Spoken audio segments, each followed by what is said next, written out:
I built my life on order. People think men like me live in chaos. They imagine shouting rooms, sudden violence, decisions made in anger. The truth is quieter. My world runs on structure. Meetings start on time. Payments move without delay. Every risk is calculated before it becomes visible. I wake at the same hour each morning. Black coffee. No sugar. I read reports before I speak to anyone. I prefer silence in the early hours. It reminds me that control is still possible. My name carries weight in the city, but I rarely raise my voice. I do not need to. Power, when it is real, does not rush. The wedding was supposed to be another controlled decision. Clara and I had been together for 2 years. She understood the public version of me, the disciplined businessman, the quiet investor. She never asked unnecessary questions. She respected boundaries. In my world, that counts as affection. I trusted her because she valued stability. She liked that nothing around me felt accidental. She liked that I could guarantee outcomes. A venue was selected months in advance. Security arranged discreetly. Guest list filtered with precision. Even the cake tasting had been scheduled between 2 meetings like any other obligation.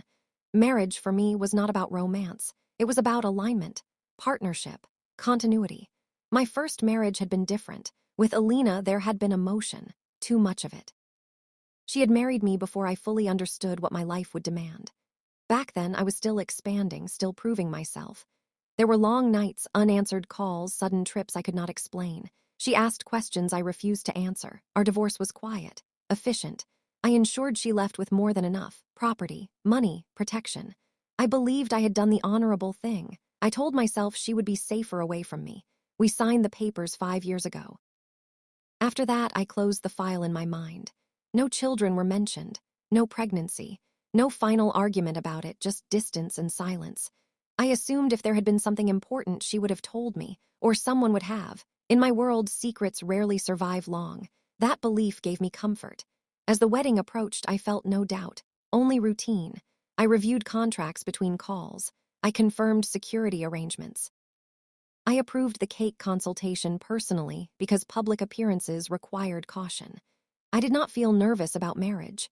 I felt prepared. Looking back now, I understand that preparation is not the same as awareness. I trusted my systems. I trusted the people who reported to me. I trusted the version of the past that had been presented. And most of all, I trusted that nothing from 5 years ago could still reach into my present without my permission.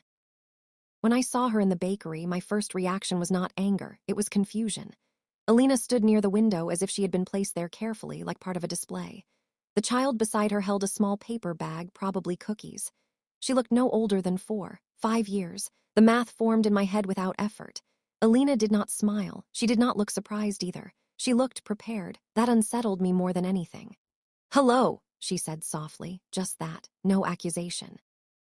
No explanation. The little girl studied my face with open curiosity. Children do not hide their reactions. She tilted her head slightly, the way I have seen in old photographs of myself. I told myself it meant nothing. People resemble each other all the time.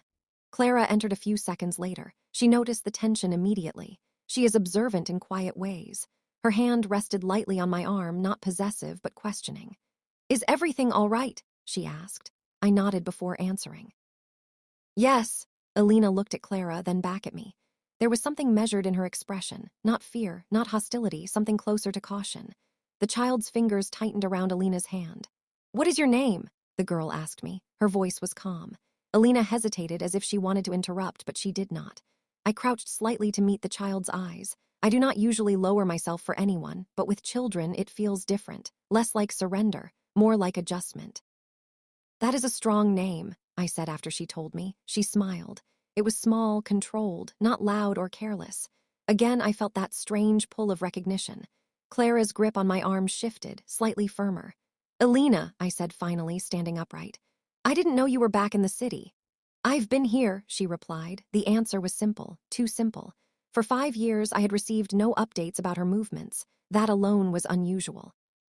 My network monitors far less significant people, unless I had told them not to. I tried to remember if I had ever given that instruction. Memory is selective, it protects what is convenient.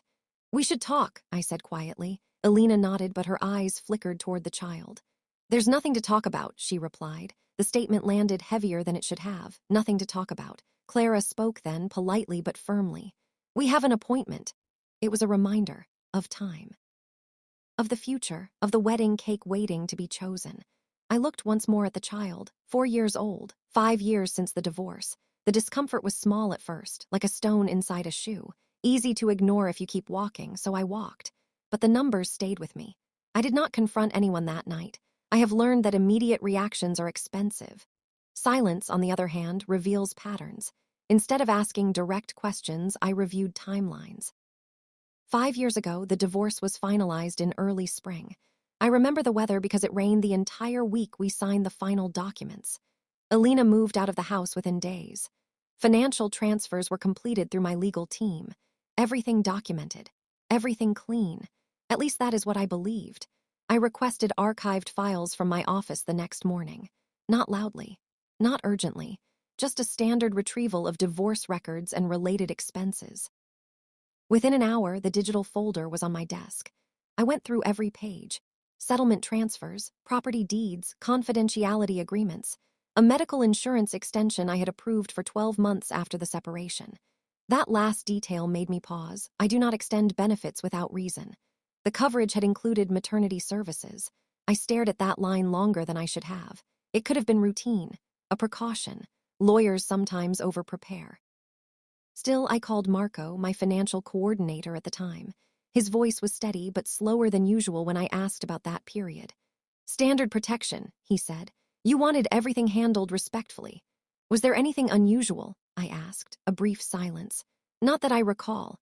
Not that I recall. Marco does not forget details. He built his career on remembering what others overlook.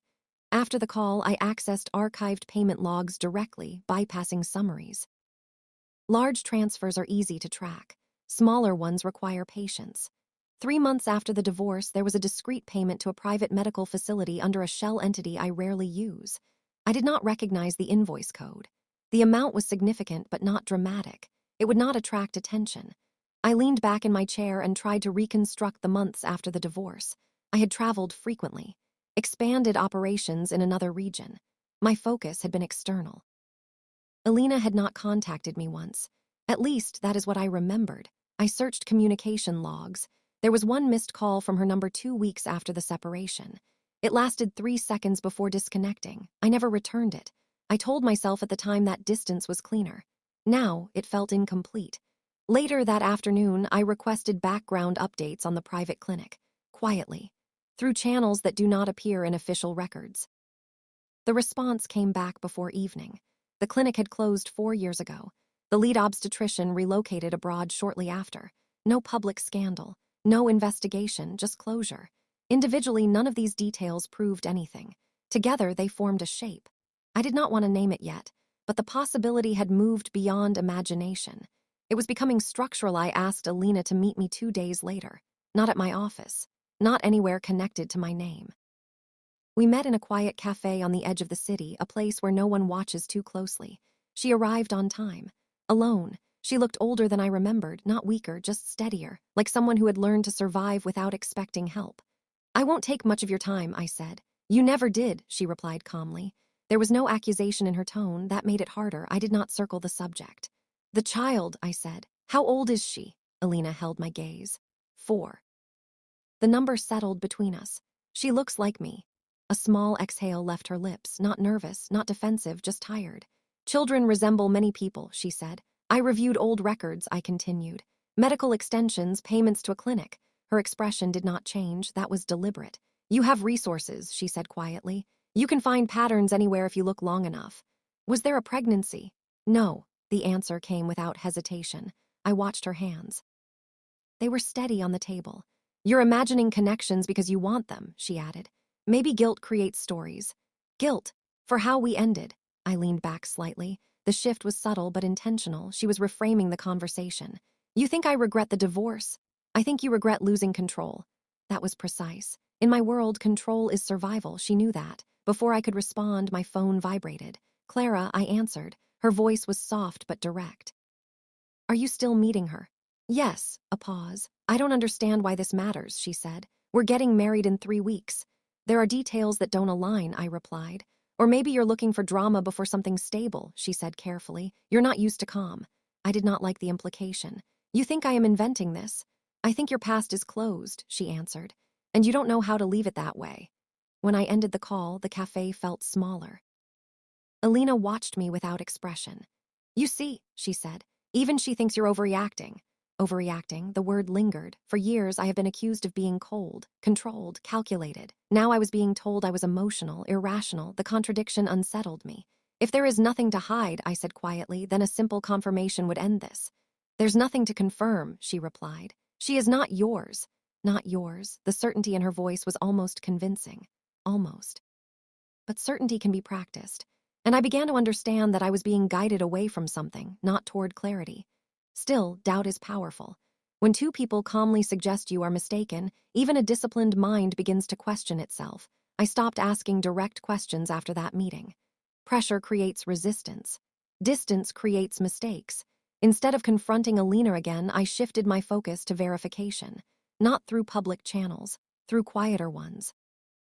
I contacted an old associate, Tomas, who once handled discreet logistics for medical arrangements. He no longer works directly for me, but loyalty, when built carefully, does not disappear. I need historical confirmation, I told him. 5 years ago, private clinic, closed now. He did not ask why. 3 days passed before he called back.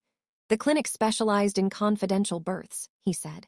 High-profile clients, non-disclosure agreements. Payments routed through intermediaries. That matches what I found. There's more, he added. One case from that period required additional security, not because of media risk, because of the father. I did not respond. The file was flagged internally, Tomas continued. Name of the mother was altered in the system, but cross-referencing biometric intake logs, it aligns with Alina. The room felt very still. Was the father listed? I asked. No, the line was left blank. Blank. That's unusual. Yes, silence stretched between us. Birth date, I asked. He gave it to me, 4 years and 2 months ago, 7 months after the divorce. The timeline was narrow, but possible. Is there documentation? Minimal. Most files were wiped when the clinic shut down, but one nurse retained backup records, personal copies, insurance verification forms. Why? Some people keep proof for their own protection. That detail stayed with me. Later that evening, Tomas arranged a quiet meeting with the former nurse. She was older now, cautious. We met in a modest apartment with curtains drawn. I remember her, the nurse said softly. She was afraid. Of what? Of you. The answer did not surprise me. It unsettled me for a different reason. She insisted your name not appear anywhere, the nurse continued. She said the child would be safer if you didn't know. Did she say the child was mine? The nurse hesitated. She said the father was powerful, that if he believed the baby existed, he might take her. Take her. I absorbed the words without reaction. Was there a DNA test? I asked. Yes, collected, not processed. Why not? She withdrew the request before submission. The nurse handed me a thin envelope. Inside were photocopies, intake form, signature, blood sample receipt, Alina's handwriting, no formal declaration of paternity, no official acknowledgement. But the shape of the truth was no longer abstract. It had weight, it had paper, it had a date. And for the first time, the denial I had heard in the cafe began to sound rehearsed rather than honest. I did not sleep that night, not because of anger, because of calculation. A child changes structure. Structure is everything. By morning, the information had already begun to move beyond me. Tomas had told no one directly, but quiet inquiries create vibrations. In my world, even silence can be interpreted as instability. Clara arrived at my house unannounced. She rarely does that. You're still looking into this, she said, not as a question. Yes. Her jaw tightened slightly. You believe her now? I believe documentation. And what does that mean for us? The question was precise. For the wedding, she clarified. For the contracts, for inheritance. There it was, not jealousy, not betrayal. Risk. If the child is mine, I said carefully, she will be acknowledged. Clara's expression hardened. Before or after we're married, the difference mattered. My responsibilities do not disappear because they are inconvenient. And mine, she asked quietly. Do they increase because of a secret you didn't even know existed? I did not answer immediately. In truth, I did not know. By afternoon, my legal advisor requested a private meeting. He had heard fragments, enough to understand implications. If this becomes public before the wedding, he said, it alters perception, investors value predictability. It is a personal matter, I replied. In your position, he said evenly, there is no such thing. He recommended discretion, delay, a private settlement if necessary. Later that day, Alina called for the first time since the cafe. "You're digging," she said. "Yes, you're going to scare her. I haven't approached her, but you will." Her voice was no longer calm. It carried strain. "You hid a pregnancy," I said. "You hid a child." "I protected her," she replied sharply, "from your world. You decided that alone. I had to." The line went quiet. "You think this is about control," she continued more softly. "It is, it's about safety." "Safety from what?" "From becoming a pawn." The word lingered. I realized then that this was no longer about whether the child was mine. It was about what my acknowledgement would do to her life. By evening, rumors had begun circulating among senior members of my organization. Subtle questions, careful phrasing, stability was being assessed. For years, I had built a system where nothing unexpected reached me. Now, a 4-year-old girl threatened to alter alliances, contracts, and a marriage arranged on certainty. The escalation was not loud. It was strategic, and I could feel the pressure tightening from all directions at once. I did not arrange another formal meeting. Instead, I waited. 3 evenings later, I saw them again. Not by coincidence. I had been informed of Alina's routine. A small park near her apartment. Late afternoon, fewer people. Children playing without supervision heavy enough to notice unfamiliar faces. I remained inside the car at first. The girl was on a swing. Alina stood behind her, pushing gently. Nothing dramatic, nothing theatrical, just ordinary life. I watched the child's movements. The way she leaned slightly to the left when she laughed. The way she gripped the chains with careful fingers. I had seen that grip before in old photographs of myself as a boy, holding the railing of my father's staircase. Recognition is not always logical, it is physical. At one point, Alina stepped aside to answer her phone. The girl slowed the swing herself, dragging her feet across the gravel. She looked around, scanning the park with quiet awareness. Her eyes met mine through the windshield. She did not look afraid. She looked thoughtful. I stepped out of the car. No guards followed. I had instructed them to remain distant. I walked toward the swing, stopping several feet away. "Hello," she said first. Her voice carried the same steady tone from the bakery. "Hello," I replied. "You came back," she observed. "Yes," she studied me openly. "Mama says you are busy." "I am." "Are you always busy?" The question was simple. It did not accuse. It did not demand. It measured. I realized then that whatever Alina had told her, it had not been poison. There was no fear in her posture, only curiosity. "I used to be," I said. She nodded as if that answered something important. Alina returned quickly, her expression guarded. "You shouldn't be here," she said quietly. "I'm not here to take anything," I replied. Her eyes searched my face, perhaps looking for the version of me she once knew, the one who made decisions without discussion. "That is what I was afraid of," she said. I watched the child adjust the swing again. "You hid her because you believed I would treat her like an asset," I said. Alina did not deny it. "You built your life on leverage," she answered. "I would not let her become part of that." The words did not feel like an attack. They felt like a verdict. For the first time since the bakery, I allowed the possibility to settle fully inside me, not as suspicion, not as strategy, as truth. If she was mine, and every instinct now told me she was, then I had missed 4 years. 4 years of first words, first steps, first fears, not because I was deceived, but because I created a life where deception felt necessary. The realization was quiet, but it broke something I had believed about myself. The DNA test was conducted without ceremony. No dramatic confrontation, no courtroom. Just a private laboratory, 2 sealed envelopes and signatures on paper that felt heavier than they looked. I did not tell Clara the date. She already knew it was happening. When the results arrived, my lawyer placed the document in front of me and stepped back. He has known me for years. He understands that some confirmations require distance. Probability of paternity, 99.98%. The number did not shock me. It settled something. Across the desk, my lawyer cleared his throat.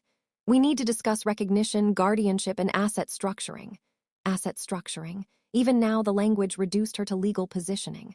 "I will acknowledge her," I said. He nodded, already prepared. "Publicly? No, not yet."